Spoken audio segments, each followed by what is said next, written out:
Oke. Berarti tadi belum kami nyalakan ya? Belum, Pak. Ya wes.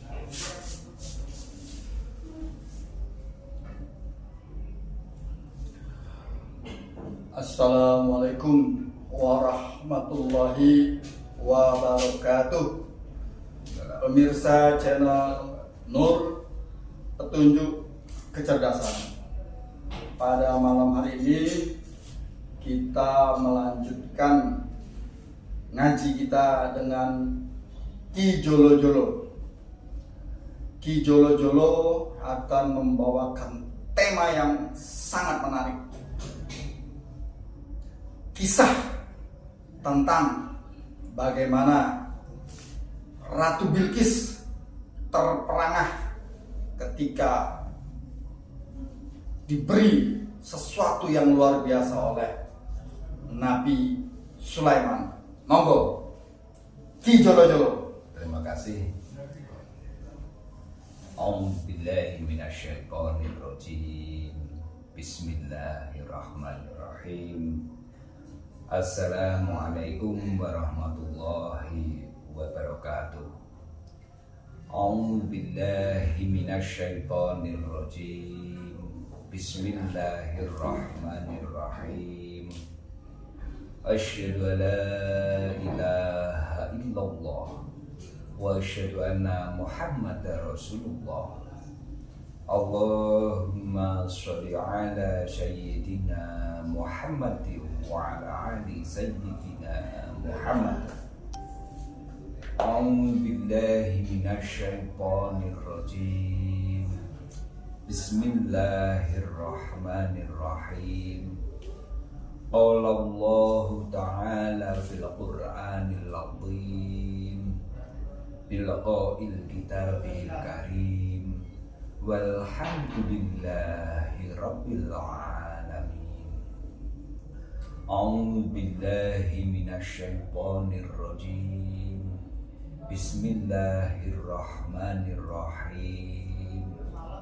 Laqad ja'akum rasulun min anfusikum azizun 'alaihi ma 'anittum harisun 'alaikum bil mu'minina raufur rahim. Fa in tawallaw faqul hasbiyallahu la ilaha illa huwa tawakkaltu wa huwa rabbul arsyil azim.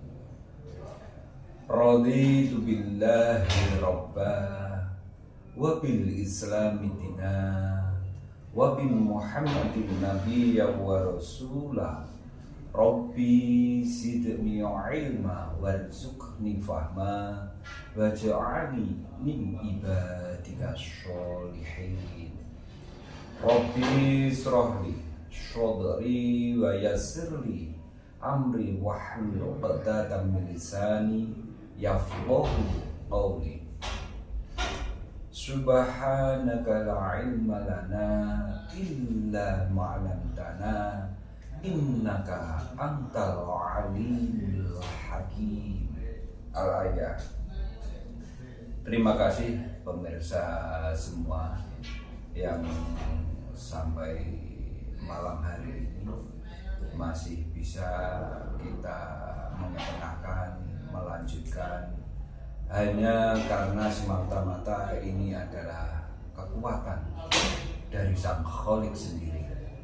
Karena tanpa kekuatan dan tanpa Sang Khalik membersamai kita, maka kita tidak mempunyai daya, tidak bisa menginterpretasikan daya yang ada di dalam diri kita itu sendiri.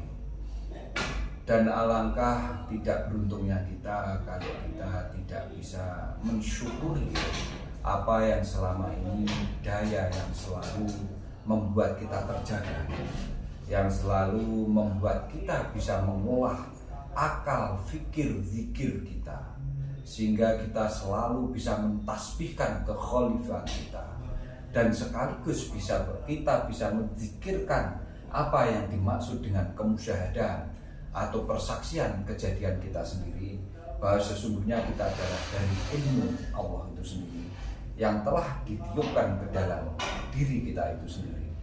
Itu Mas Haji. Makanya sangat bersyukurnya kita sampai saat ini kita bisa membuktikan bahwa sesungguhnya ada daya, ada energi yang unlimited, energi yang mempunyai kecerdasan yang luar biasa, yang ada di seluruh alam semesta, ada di dalam diri kita, juga ada di luar diri kita, di makhluk-makhluk yang telah diciptakan oleh Allah itu sendiri. Itu harus kita sadari sejak awal. Karena mengapa? Tanpa adanya energi yang unlimited dari Allah, itu tidak mungkin kita akan bisa mengaplikasikan dalam kehidupan kita itu sendiri. Dan kepada seluruh makhluk yang ada di alam semesta ini, bahwa mau tidak mau disadari dan tidak, seluruh energi yang ada adalah sumbernya dari Sang Maha Pencipta itu sendiri.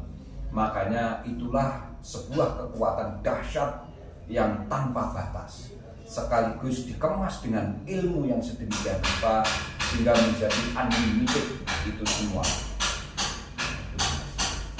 Itu yang saya harapkan.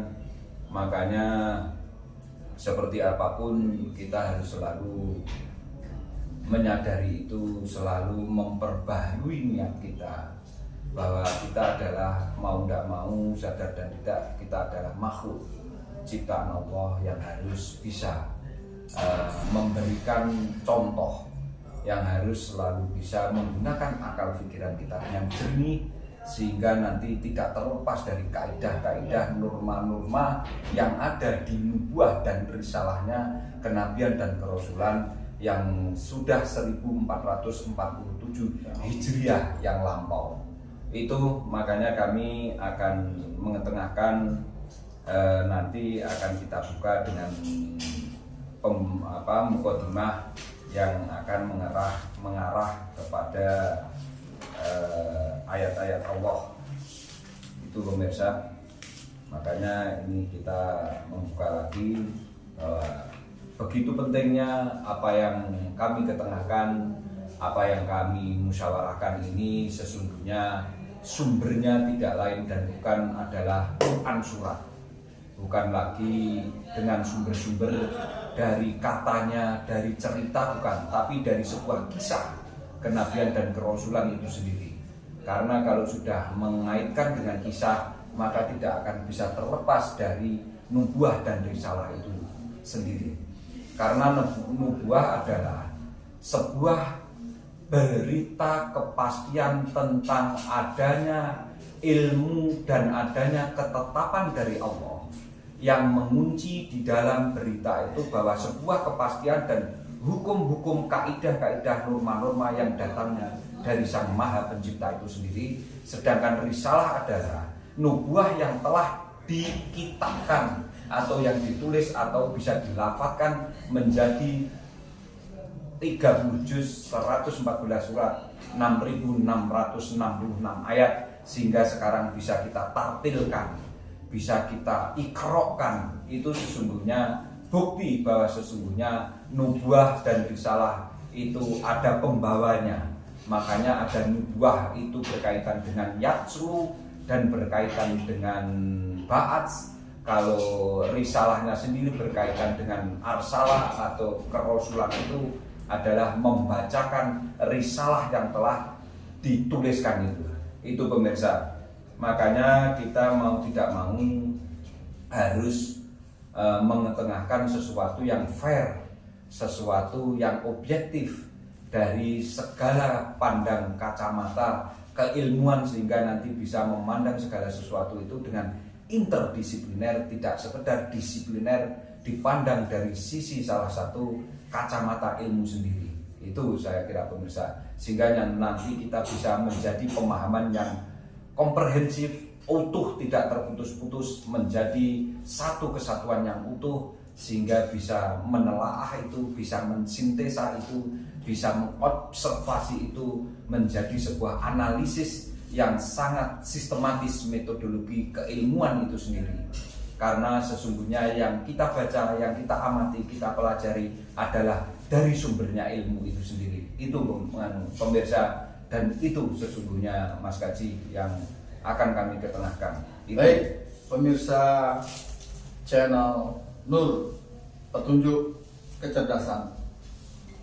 Tadi sudah dipaparkan oleh Ki Jolo Jolo bagaimana sumber dari apa yang akan disampaikan oleh Ki Jolo tentang cerita-cerita atau kisah-kisah yang bersumber dari Al-Quran itu sendiri yang 30 juz, yang 114 surat, yang 6.666 ayat, yang kebetulan tadi dipaparkan metodologis cara berpikir, cara menggali, cara menangkap petunjuk yang akhirnya petunjuk itu menjadi nur, sesuatu yang terang, jelas, dan bisa dibuktikan dan terbukti sampai saat ini. Walaupun cerita ini sudah dimulai dari 1447 Hijriah yang lampau, tidak berkurang, tidak bertambah, tetapi pasti.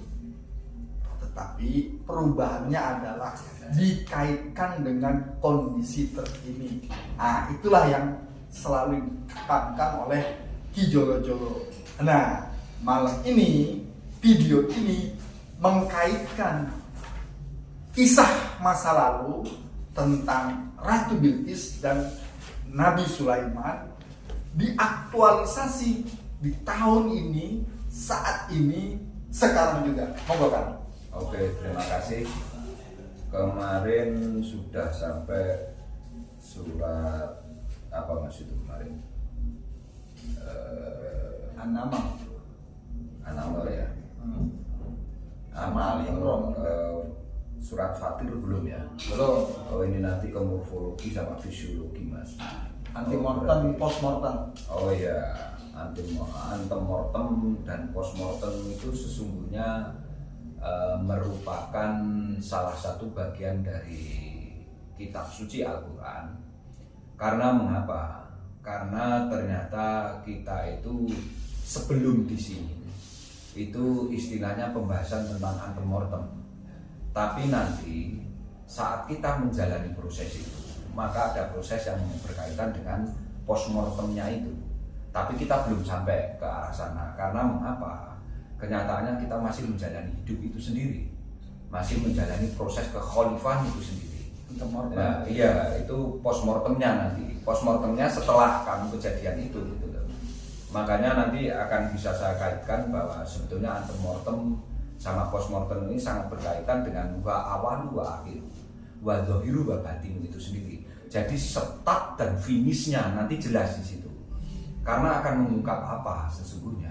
Antemortem itu sesungguhnya mempelajari kronologi pembelajaran tentang bagaimana semua kehidupan itu dia bisa menjalani kehidupan itu dengan morfologi dan fisiologinya dengan benar. Setelah kejadian, maka akan beraneka ragam kamu saat menjalani kejadian itu. Sehingga nanti akan menemukan gejala apa yang terjadi dan penyebab apa menjadikan struktur itu berubah seperti itu atau terlepasnya struktur itu, sehingga kamu bisa mengaitkan, mengembalikan kembali gitu loh, kelepasan kamu terhadap kesadaran itu sendiri gitu loh, dengan kehidupanmu yang ada. Makanya saya ngomong sesungguhnya kehidupan ini adalah sesuatu yang sangat complicated, sesuatu yang sangat beragam, sesuatu yang sangat unik kehidupan itu. Kalau tidak kita jalani, kalau tidak kita gali dari dasar-dasarnya, maka kita akan kebingungan nanti kalau sudah seluruh keadaan terlibat di situ, gitu loh. Makanya kita harus mendasar sekali membahas ini, gitu. Itu pemirsa. Makanya sesungguhnya antemortem sendiri itu ya merupakan bagaimana proses kejadianmu itu sendiri dari sebuah kejadian yang bersifat jasmania. Karena kenyataannya kamu adalah hidup itu jasmani dan rohani. Di lain itu jasmani dan rohani ini bisa kamu baca, kamu pelajari karena ada katalisasinya itu. Ada katalis yang terlibat itu secara keilmuan nanti namanya morfologinya itu. sehingga kamu diatur oleh sistem saraf yang dikendalikan dengan sistem pengendalinya adalah sistem hormonal di dalam tubuh. Sedangkan nanti yang berkaitan dengan sistem fungsi yang ada di dalam tubuhmu, maka akan dikendalikan oleh beberapa macam saraf yang mengaitkan fungsi secara fisiologinya, secara fungsinya dengan fisikmu itu. Makanya kamu nanti di situ ada panca indera itu kaitannya. Itulah yang saya katakan bahwa harus ada pembahasan antemortem dan postmortemnya itu. Karena meliputi wa awalu wa akhiru, start finish, tapi juga ada dohir dan batinnya itu. Jadi nanti bisa tembus gitu, menyeluruh kamu meliputi itu. Karena nanti kamu tidak bisa mengesampingkan dalam proses itu adalah terkait dengan alam satu kepada yang alam lainnya, alam satu kepada alam yang lainnya. Itu tidak bisa kita kesampingkan. Karena kenyataannya itu adalah satu kesatuan yang utuh. Tidak bisa kita baca dari sisi satu-satu, itu tidak bisa. Tapi harus menyatu di dalam dirimu. Ya itulah namanya ketauhidan sesungguhnya. Ketauhidan yang sudah mengukut di dalam dirimu, maka akan menjadi ukut itu nanti. Makanya kalau sudah ukut itu kamu mengufukan itu, sehingga ketauhidan itu menjadi pemahaman yang spiritual itu. Karena spirit dengan ritualnya itu, spiritual itu sebetulnya gabungan antara jiwamu dengan pergerakan jasmaniamu itu. Itulah spiritual.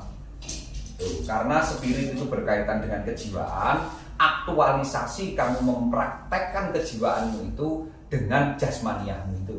Oke kan? Itu kalau jasmaniah nanti terkait dengan rukun dan syarat. Karena rukun sebelum masuk, syarat dan rukun. Syarat sebelum masuk, kalau rukun setelah kamu melakukan itu, maka akan terkait dengan rukun. Itu nanti yang tidak bisa membatalkan apa yang kamu kerjakan itu. Pemirsa, channel Nur Petunjuk Kecerdasan.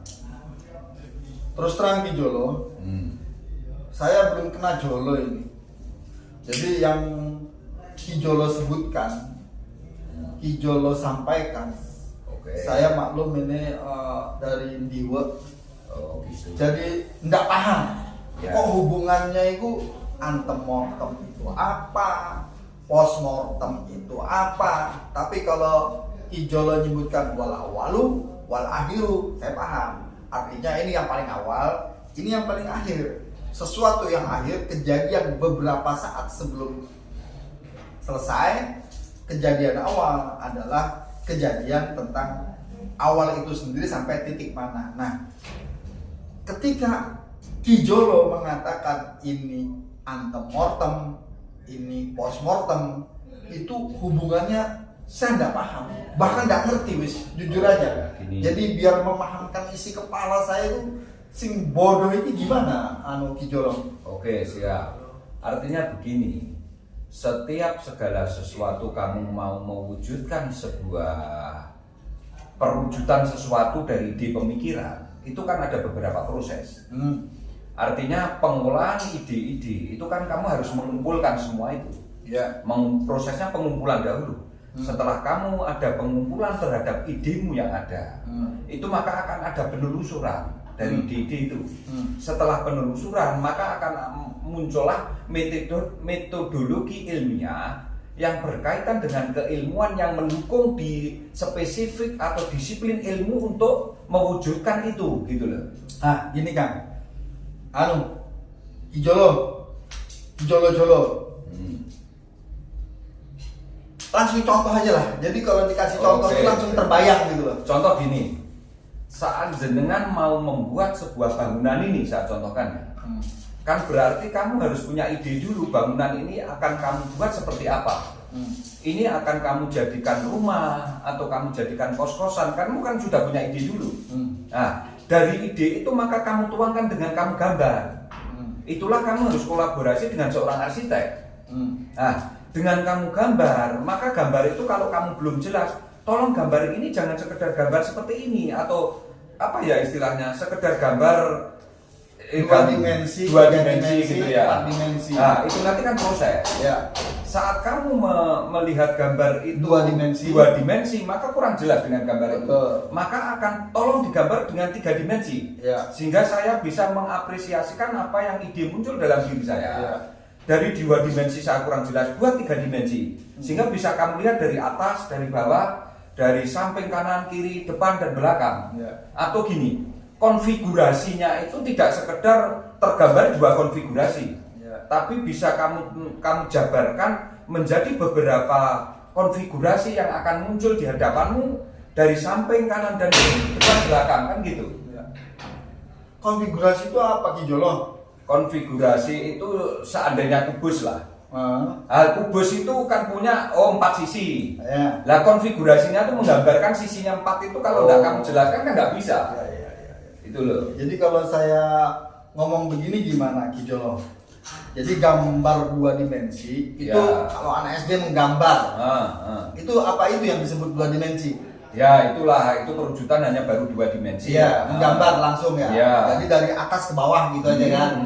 Nah, tapi kalau 3 dimensi itu seperti apa Kang?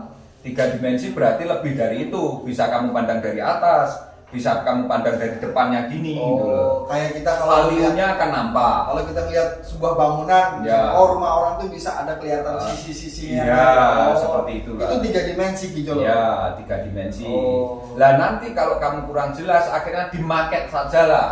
Maket, sehingga 3 dimensi itu diwujudkan dengan kubus dulu, tidak langsung bangunan. Ini Pak, karena Bapak kesulitan tidak pakai maket Pak, tidak pakai 3 dimensi Pak. Terus gimana? Saya maketkan miniatur kecil Pak. Dari bentuk yang sesungguhnya nanti Bapak bangunannya seperti ini. Maka akan diminiatur itu dengan apa ya istilahnya, dari kardus atau dari stereofoam atau dari apa silahkan lah gitu. Terus Ki Jolo hubungannya dengan postmortem wal awalu itu gimana Kang? Lah itu kan dari awal kamu proses, ide itu berproses sehingga sampai bisa terjadi market itu kan kamu ngawali dari awal itu, mulai strukturnya, mulai dari hitungan apanya, gambarnya, ternyata ini kurang ini gitu kan, kamu bisa mengevaluasi dari situ, mengevaluasi kekurangan dan kelebihannya apa, sampai budgetnya nanti akan muncul. Habis berapa berkaitan dengan efisiensi. Lalu semua itu hubungannya dengan channel Nur Petunjuk Kecerdasan. Kalau Ki Jolo ngomong itu, Ki Jolo kan seorang ahli teknik sipil. Padahal kita ini mau berbicara tentang bagaimana hubungan jiwa, roh, jasmani, sehingga kita bisa jadi Sulaiman. Bukan Bilqis, itu gimana? Oke, artinya gini, makanya dituntut kekhalifahan itu sesungguhnya tidak sekedar mendengarkan cerita ya. Tidak sekedar kamu diceritain dulu Kanjeng Sulaiman, dulu Kanjeng Nabi Muhammad seperti itu, tidak. Sebetulnya itu lebih ke kisah. Karena yang namanya kisah dan cerita akan beda. Sekalipun orang menangkapnya sekarang tetap sama. Sebetulnya ada perbedaan itu nanti antara kisah dan cerita. Karena kisah itu sudah melalui uji empiris.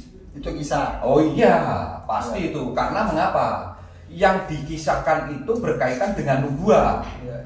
Kepastian berita, ketetapan hukum-hukum Allah, norma-norma kaidah yang ditempel di situ. Dengan alam semesta yang ada. Itu loh, bedanya di situ nanti. Tapi kalau cerita itu yang menceritakan seseorang belum tentu sesuai dengan kaidah dan norma yang berkaitan dengan hukumnya Allah itu sendiri. Itu. Pemirsa channel Nur Petunjuk Kecerdasan, saya sudah mulai menangkap yang disampaikan Ki Jolo. Di sini pun pemirsa, saya ingin mengatakan kepada pemirsa channel Nur Petunjuk Kecerdasan, saya sedang merubah bahasa dari Kang Teddy ke panggilan Ki Jolo. Kenapa? Karena saya anggap panggilan Kang Teddy, Kang Norman, Kang Sud itu biasa, banyak yang pakai. Tapi ketika saya menyebut Ki Jolo, maka kayaknya baru ini satu nih Ki Jolo. Berarti nanti kalau ada sebutan lain ya sudah. Tapi saya selama melihat video YouTube, saya belum pernah ada mendengar Ki Jolo.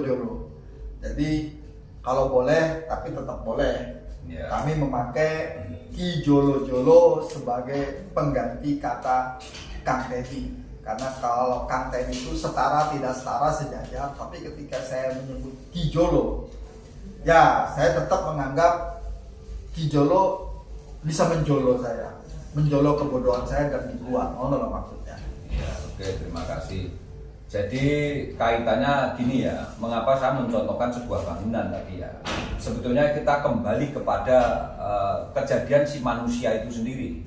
Karena nanti berproses manusia itu mengalami kekhalifahannya itu, pentasbihan terhadap dirinya itu. Mengapa alladzi ini ja'ilun fil ardi khalifah itu loh. Karena sesungguhnya kamu itu nanti sama Allah ditekankan bahwa sesungguhnya kamu tidak sekedar hidup, tapi kamu lebih dari itu. Karena hewan itu juga hidup buktinya, tumbuh-tumbuhan juga hidup, tapi kamu tak jadikan Khalifah. Ini ja'ilun fil ardi khalifah gitu loh. Kamu saya jadikan khalifah di atas bumi ini, di alam semesta ini, menempati sehingga kamu nanti menjadi pengaturnya hewan itu, menjadi pengaturnya tumbuhan itu, untuk mempercantik alam semesta ini. Terbukti apa? Nyatanya orang punya hewan piaraan. Betul. Orang juga punya tumbuhan tani di pertaniannya itu. Sehingga menanam sayur, dia menanam padi. Itu membuktikan kurang Sulaimannya apa sih orang itu gitu loh. Itulah sesungguhnya yang namanya khalifah fil linasi, hamba Allah. Itu menjadi khalifah terhadap tumbuhannya, terhadap peliharaannya sendiri, juga terhadap alam sekelilingnya. Alam semesta, tidak menafikan bahwa kita juga hidup dengan orang lain. Itu harus kita sadari.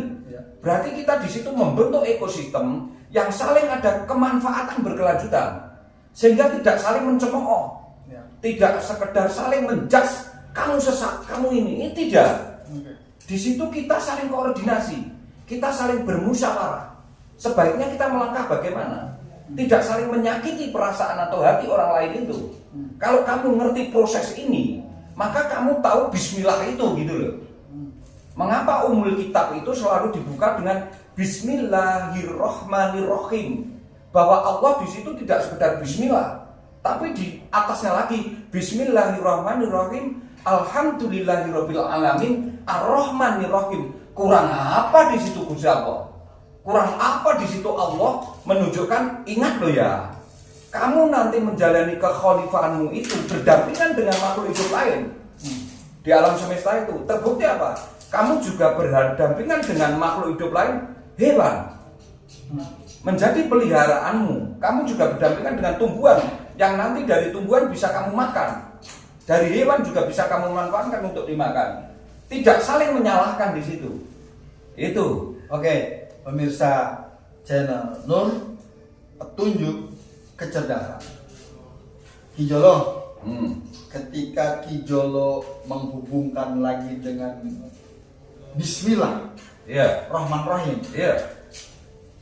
Sebenarnya Bismillahirrahmanirrahim apa Bismillahirrahmanirrahim sih? Itu dulu nomor satu. Oke.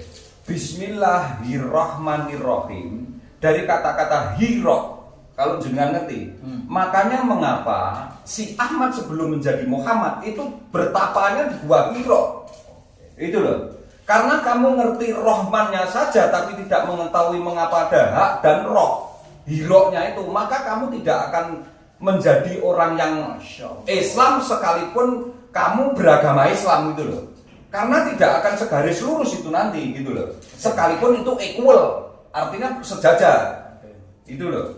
Pemirsa channel Nur, petunjuk kecerdasan. Jujur saja, pemirsa channel Nur, petunjuk kecerdasan. Saya baru sadar sekarang ketika Ki Jolo menyebut Bismillahirrahmanirrahim. Bismillahirrahmanirrahim. Kita disuruh sesaat mengenang yang namanya Ahmad menjadi Muhammad itu di Gua Hiro. Ini saya langsung beresonansi dan bervibrasi dari apa yang disampaikan Ki Jolo. Ini saya udah rasanya udah pecah berkeping-keping. Oke, ini saya tekankan lagi karena begini ya. Kalau kita menyadari bahwa sesungguhnya si Ahmad sendiri akan menjadi kenabian dan kerasulan diangkat oleh Allah itu sendiri karena beliau menerima syahrul Ramadan alladzi unzila fil Qur'ana huda linnasi wa bayyinati minal huda wal furqan. Dan prosesnya harus di Gua Hiro itu dulu. Karena mengapa? Sesungguhnya yang mengangkat kenabian dan kerasulan hanya semata-mata hak prerogatifnya Allah itu sendiri kepada makhluk yang namanya hamba Ahmad itu tadi. Karena si Ahmad menjadi Muhammad itu setelah menerima Al-Quran itu sendiri. Makanya di situ ada hemat, awas lo ya, kamu menerima Iqra bismi rabbikal ladzi khalaq. Itu loh. Dan itu di Gua Hiro karena nanti kembali kepada bismillah. Selalu kembali kepada umul kitabnya itu. Makanya di Al-Quran ada alif lam mim. Dzalika kitabul la raiba fihi, bahwa di dalam Al-Quran itu tidak ada keraguan sedikit pun kalau kamu sudah menemukan bismillahnya itu dulu. Itu loh. Makanya Al-Fatihah itu bukan bagian dari Al-Quran, tapi Al-Fatihah itu sudah diberikan kepada makhluknya yang bernama manusia itu, atau hamba atau linasi itu. Terbukti apa? Al-Quran umul kitab yang namanya Fatihah ada 7 ayat itu sesungguhnya itu bukan milik saya lagi sebagai sang khalik, tapi saya kasihkan kepada kamu nanti untuk kamu pakai hidup di sini. Terbukti apa? Di situ ada ihdinas siratal mustaqim. Ya Allah, tunjukilah saya jalan yang lurus. Masa Gusti Allah jaluk tunjuk jalan yang lurus? Kan berarti itu untuk makhluknya, biar makhluknya tetap dalam koridor atau dalam rule yang tepat itu, yang benar itu loh. Oke, itu pemirsa channel Nur Petunjuk Kecerdasan. Saya sudah mulai tersambung apa yang disebut oleh Ki Jolo barusan. Tetapi mohon maaf Ki Jolo, saya tak tanya lagi. Oke. Boleh. Saya ini kan tidak pernah sholat Ki Jolo. Iya. Nah, karena tidak pernah sholat, Wong sholat ambe gak sholat podo ae kok, podo mangane kok. Ya podo mati nih kok. Iya. Kemudian padahal ya Ki Jolo ya. Dasarnya begini loh Ki Jolo. Wong itu ya sholat petentang. Tapi yo gak peduli sama lingkungan sekitar. Sementara ada orang yang peduli dengan lingkungan sekitar, tapi tidak melakukan sholat. Nah, terus apa bedanya? Om podo-podo nyekel KTP muslim aja kok bingung? Ya, itu artinya begini, kalau kita sudah detail mengamati seperti itu ya.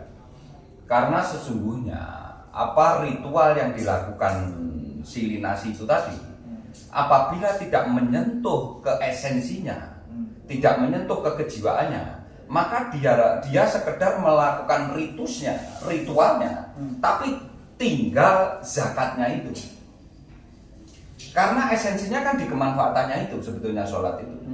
Tapi kalau dia sudah tahu bahwa sesungguhnya perjalanan kamu menjadi seorang hamba itu melalui proses apa aja sehingga kamu dikatakan ya ayyuhan nasu ubudu rabbakumul ladzi khalaqakum wal ladzina min qablikum la'allakum tattaqun. Arahnya kan ke sana. Kamu saya perintah untuk melakukan ritual. Kamu saya perintah untuk mendirikan akimi sholata wa rabbaka fakabir. Itu sesungguhnya tidak serta-merta terus turun ayat ini gitu loh. Sebelum itu ada proses dari kemujahadanmu sendiri, dari penyaksianmu sendiri gitu loh. Terbukti apa? Kamu di situ wa id akhad min bani adama min dururihim dzurriyyatahum wa asyhadahum ala anfus. Itu kan sesungguhnya kamu pertama itu diperintah untuk bermusyahadah itu. Makanya rukun Islam pertama syahadat bukan sholatnya. Karena syahadat itu kesaksian kejadianmu sendiri bahwa kamu ilmu. Saya jadikan ini, maka kamu harus mengetahui ini dulu. Baru nanti melangkah ke berikutnya. Lah, kalau ini tidak kamu kuasai dulu, maka kamu ya sekedar sholat tapi tinggal sholat sesungguhnya. Artinya apa? Kamu melakukan ritual sholat ya ritual karena kebiasaan, atau karena doktrin, atau kebetulan kamu terlahir dari rahimnya seorang wanita yang Islam. Lah kasihan seorang wanita kamu lahir dari orang Soviet yang tidak mengenal ketuhanan, dia tidak percaya dengan adanya Allah. Gimana kalau saya ngomong gitu? Kan gugur akhirnya sholatmu itu tadi gitu loh. Berarti Ki Jolo kalau ada, bukan ada ya, memang ayatnya bunyinya maka celakalah orang-orang yang sholat yang lalai di dalam sholatnya. Itu konteksnya gimana Ki Jolo? Orang sholat kok celaka? Kan karuan nggak sholat, orang sholat aja celaka kok. Tapi sebaiknya ya yang sholat tapi ngerti dengan sholatnya itu. Nah itu gimana? Makanya kemarin saya contohi, kamu itu nikah karena terikat oleh hubungan pernikahan, punya surat nikah, ngerti bahwa pasangan hidupmu seorang wanita. Tapi belum tentu nanti kamu punya Bismillahirrahmanirrahim dengan pernikahanmu itu. Terbukti apa? Saat kamu pengen di luar ketemu wanita lain, maka kamu akan menggauli wanita itu. Karena sama-sama wanita dengan istrimu. Dan itu bisa kamu gauli dimanapun tempatnya, tanpa ikatan pernikahan. Kalau kamu tidak ngerti Bismillahirrahmanirrahim itu. Karena mengapa? Kamu ngerti sayang terhadap istrimu, tapi ternyata tidak kasih. Itu loh. Makanya di situ Bismillah itu adalah kunci sebetulnya di Ummul Kitab itu, gitu loh. Sehingga kamu istilahnya rukun tapi yang ngerukuni, sehingga dimanapun ketemu wanita, sekalipun bisa kamu ajak bergaul, kamu gauli, kamu tidak akan semena-mena menggauli dia karena tidak ada ikatan gitu loh. Itulah kamu mengerti tentang Bismillahirrahmanirrahim itu sendiri. Sebetulnya ke arah sana, kejiwaannya itu loh yang tersentuh jiwamu. Bukan lagi secara fisik. Kalau secara fisik siapa aja bisa. Tapi begitu sudah ternyata saya menikahi seorang wanita itu tidak sekedar fisiknya, tapi juga jiwanya harus kamu jaga. Karena sekali menikah dengan seorang wanita, kamu akan menikahi 4 sekaligus di dalam dirinya itu. Nah ini nanti malah melantur kemana-mana. Oke pemirsa, nanti saya terangkan untuk khusus lah. Nur, petunjuk kecerdasan. Ditutup Kita dulu. sudahi dulu. Nah. Topik kita malam ini yang sangat luar biasa dari Ki Jolo. Tunggu beberapa saat lagi kita lanjutkan video, kembali ke judul Bilqis dan Nabi Sulaiman. CE Sugih.